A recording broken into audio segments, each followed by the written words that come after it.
YouTube. Let me go ahead and make my video a little bit larger. I'm going to record this. This is our pro feedback session. But I realized as we're about wrapping up here, when I was, I think, 17, I had a band, and we had a local radio DJ come to us and basically help develop us into kind of having a demo ready to go to be shopped to labels and radio stations and everything. And it was the first time I ever had somebody professional. He was also a vocalist. He was a singer of a band, had some success. But he also worked in radio. And at the time, radio was the gold standard. Like if you want to have a career, you have to get on the radio. So this is a radio guy telling us how to get our songs better prepared for the radio. And I remember I was 17 and he chopped up our tracks. Like we had 3 or 4, maybe 5 tracks that we were excited about. And he just with a hatchet and just like, that intro's too long, cut that out.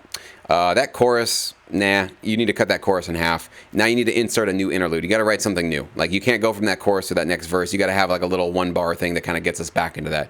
Okay, that bridge isn't selling it. Rewrite that bridge.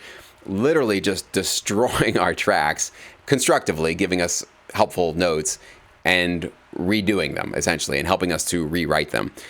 And I just at the end of this session realized that one experience I had at such an early age probably set me up to do sync licensing really well, because it was an early age to get my ego destroyed basically and get me chopped up essentially and get all of my what I thought were genius, and we thought as a band, we thought we had genius ideas that shouldn't be touched at all because we spent so much time developing them. And to have somebody who had the ear for how to make sure that our tracks were more accessible to the general audience back then through the radio, I just realized that was such a formidable experience for me, and it basically helped me as I got into sync licensing when I would get notes from a library owner or anybody who I thought could give me some helpful notes. I just was much more coachable, much more ready to be, okay, you're right. Like I thought I had something that was working. I trust your judgment. I might not agree with you, or I might not even see why you're saying what you're saying, but I do agree that you probably know what you're talking about, and I'm a student. I'm learning. And I think that's what set me up to probably do well in this industry. And I'm wondering how many of you guys, especially those of you guys that are here in pro feedback in our session, and those of you that are going to watch this later on, I'm going to release this to YouTube, how many of you have ever had that experience? I think obviously those of you that are in pro feedback, you're getting that now. You know, if you haven't been in our service for a long time, maybe this is I know some of you guys, this might have been your first session. That's always tough though. That first session, that first time, I just remember that, that first time that somebody tells you, you got to trim the fat. And I say that a lot with these reviews. And I say, you're kind of getting in your own way. You're working too hard. You're making these tracks too long. You're not getting focused enough on where you want to go with these tracks. I'm hoping that what I'm doing here for you guys is basically giving you that experience that I had when I was 17. Maybe, obviously I don't think any of you guys here are 17 anymore, and that's okay. It's not like a race.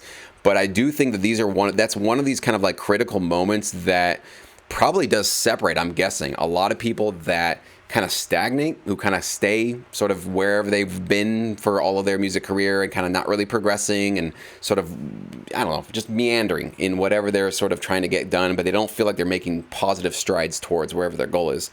And those that basically start to make big steps and big giant leaps forward to wherever they want to go in their sync licensing career or their music career in general. So I just wanted to share this really quickly to let you know that's what my goal is. And I just didn't even realize that until right now, that I was just lucky that I happened to be in a situation that provided that for me at a very young age, that helped me get out of my own way. My own ego got squashed, and you better believe it, I was pissed off, not happy about it.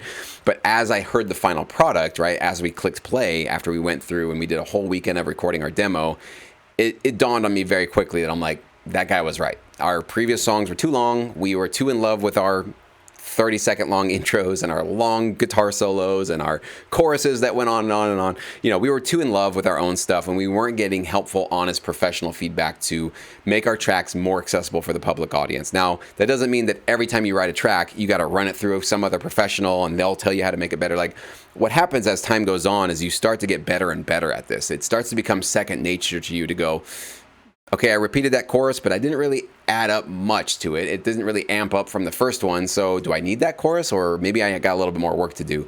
Or you'll listen back to your track and realize, these drums, they're kind of copied and pasted throughout the whole thing. Like, we're not adding much dynamic to them. We're not stripping things away. We're not adding new stuff in. I don't feel like we're really going on any sort of a dynamic journey, like a roller coaster ride with this track. We need to start readjusting these things. So I'm hoping that I'm going to eventually, with all these sessions that we do and the feedback that I give you guys, I want to make myself obsolete, right? I don't want you guys to see me as somebody that you have to constantly get thoughts and feedback from. I want you to, hopefully, if you're coming to these sessions or watching our replays consistently, you start to just incorporate these things into your mind as you're creating your music so that you become your own editor, right? And you become your own sort of reviewer, and you realize as you're going through it, we need to change this and change that. So that's just a quick little rant I wanted to give you guys just to kind of end our session today and to let everybody know that I hope that I'm giving that to you guys. And I know it's going to mean that some of you, when you first get the notes from me, will be mad at me, get pissed off. I've had some of you already in pro feedback send me not so nice messages and emails and cancel your membership because you're not happy with somebody giving you some of this kind of honest feedback. And I get it. That is a tough one to swallow. And I always empathize with that. And I say, hey, maybe it's just not for you. And that's cool. I get it. I stand by my feedback. I stand by what I say.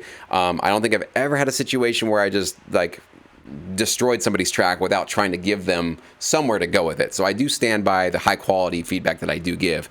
But I do know that that requires that you have to be coachable and the ego knob has to be turned down, and that's a tall order. I just want to make sure that I'm constantly in touch with myself and in touch with you guys, that I have to be empathetic to that it's not an easy thing to do. So I applaud all of you guys that are here in pro feedback now, obviously, being brave enough to get your tracks reviewed. And for all of you guys that have done and submitted your tracks for any of our track reviews or in the new Sync Connect service, you guys are very brave souls, and I think that's a really, really cool thing that you guys are showing other people that it's not that big of a deal. You can send your music out there, you can get it reviewed, and you can make improvements, and that's really the way for a lot of us to actually get better at our cues. It certainly was for me way back in the day.